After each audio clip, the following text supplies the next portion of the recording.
अस्सलाम वालेकुम नाजरीन, बिस्मिल्लाहिर्रहमानिर्रहीम। दोस्तों, हमारे रूहानी वजीफ़े के कार्यक्रम में आप सभी का दिली इस्तकबाल है। आज हम आपको किसी भी इंसान को काबू करने का एक ऐसा वजीफ़ा बताएंगे जो बेहद आसान और कारगर साबित होने वाला है। ये वजीफ़ा कपूर से किया जाएगा। दोस्तों, इसे काफूर भी कहा जाता है। ये कपूर किसी भी आपको परचून की दुकान पर मिल जाएगा। दोस्तों, आपको कपूर की 7 टिकियाँ लेनी है। जैसे आप देख रहे हैं, इसी तरह से आपके पास 7 कपूर की टिकियाँ होनी चाहिए और एक मिट्टी का चिराग आपको ले लेना है। इस चिराग को सरसों के तेल या अन्य किसी तेल या फिर घी से आप जला सकते हैं। गौर से सुनिए, अब हम आपको वो बेहद असरदार वजीफ़ा बताने जा रहे हैं। आपको ये वजीफ़ा पीर यानी कि सोमवार या फिर मंगलवार के दिन ही शुरू करना है। लगातार 8 दिन तक आपको इसको करना होगा। जैसे अगर आपने इसे मंगलवार को शुरू किया है तो आपको अगले मंगलवार तक करना होगा और लगातार बिना किसी गैप के।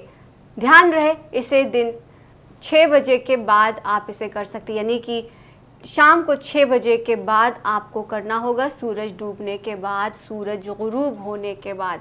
सबसे अहम बात यह है कि जब आप ये वजीफ़ा करें तो आपको कोई देखने ना पाए और आपसे कोई इसके बारे में सवाल ना पूछे, वरना इस वजीफ़े का असर ख़त्म हो जाएगा। तो इसलिए आपको एक सुनसान जगह देखनी है। आप अकेले कमरे में जा कर के करें, ऐसी जगह पर करें जहाँ पर आपके घर वाले भी आपको ना देख सकें। और शाम को हाथ मुंह धो करके पाकी का आपको बेहद ख्याल रखना है। आप प्लीज़ पाक साफ़ हालत में ही इसको करें। मुंह हाथ धोने के बाद आपको चिराग जलाना है। जैसा कि मैंने बताया कि सरसों या फिर घी में आप एक चिराग को जलाएंगे। फिर कपूर को उस जलते हुए चिराग में 7 बार घुमा देंगे, यानी कि जैसे आपने चिराग जलाया उसके बाद आप 7 बार कपूर को उसके ऊपर से घुमाएंगे। 7 बार घुमाने के बाद आपको वजीफ़ा पढ़ना है और फिर टिकिया को चिराग की लौ के ऊपर जला देना है।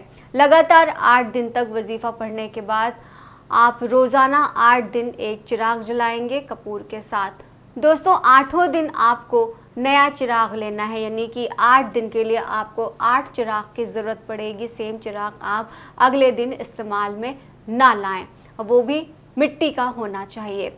और उसके बाद जब 8 चिराग आपके पास इकट्ठा हो जाएं, 8वें दिन इन 8 चिराग को आप ले जा करके बहते हुए पानी में बहा दें। ये वजीफ़ा पूरा होते ही इंशाअल्लाह आपकी दुआ ज़रूर पूरी होगी। आपकी कोई भी तकलीफ़ हो, चाहे वो घरेलू झगड़ा हो, मियाँ बीवी में अनबन हो, या फिर किसी लड़की से अगर आप शादी करना चाहते हैं, या अगर किसी लड़के के लिए आपके दिल में मोहब्बत है तो उसके लिए आप करें। अगर आप उसको पाना चाहते हैं, उसके साथ घर बसाना चाहते हैं, अपनी ज़िंदगी गुजारना चाहते हैं, तभी इस वजीफ़े को करें, वरना इसको सख्त पाबंदी है कि आप इसको ना करें। तो यकीन मानिए, ये कपूर वाला वजीफ़ा 101% तमाम मसलों को हल कर देगा, वो भी सिर्फ़ और सिर्फ 8 दिनों में। हमारे कहने पर मत जाइए, आप खुद वजीफ़ा कीजिए या फिर इसके बाद आप इसका कमाल देखिए। और किसी वजह से अगर आप इस वजीफ़े को नहीं कर सकते, अगर आप इस देश में नहीं रहते, आप विदेश में रहते हैं, या अगर आपका इस वक्त नहीं है, तो आपके स्क्रीन पर एक मोबाइल नंबर डिस्प्ले हो रहा है, वो हमारे मौलाना साहब का नंबर है। तो आप सीधे उनको फ़ोन कर सकते हैं, उनसे आप व्हाट्सएप के ज़रिए भी जुड़ सकते हैं। तो दोस्तों, आप मौलाना साहब को कॉल करें और अपनी परेशानियों से जल्द समाधान पाएँ, और जिस तरह की ज़िंदगी आप जीना चाहते हैं आपको वैसी ही ज़िंदगी मिलने वाली है। बस आप एक बार उनको फ़ोन ज़रूर कीजिएगा और इस अमल को ज़रूर कोशिश कीजिएगा कि आप इसको एक बार आज़मा लें और उसके बाद फिर इसका कमाल देखिएगा। फ़िलहाल मुझे दीजिए इजाज़त, फिर हाज़िर होंगी किसी नई वीडियो के साथ। अल्लाह हाफ़िज़।